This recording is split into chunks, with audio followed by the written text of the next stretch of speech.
Assalomu alaykum. Hojaga yaxshimisiz? Kecha aytgan bo'chkalarim mana shu yerda to'liq ko'rsataman o'g'lim. Xo'p aka, qopoqlari emelli bo'ladi, qisib qo'ysam bo'ladi.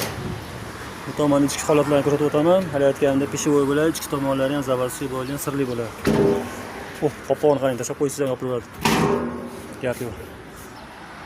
Ichki tomonlari sirli, ichlari toza, yengil chayqab qo'ysangiz aka toza bo'ladigan narsa. O'sha aytganimdek bug'doy solgani, yem solgani va boshqa maqsadlarda ishlashsa bo'ladi. Bundan keyin qidirolmay qolishi mumkin-da, hali ham kelavermaydi bo'chka bizdan. Shuni qator ko'rsatib qo'yay deyapman. Tomonda ham mana bo'chkalarimiz.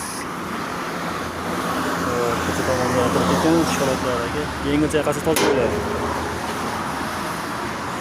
Xo'p aka, lakasani so'rayotdingiz.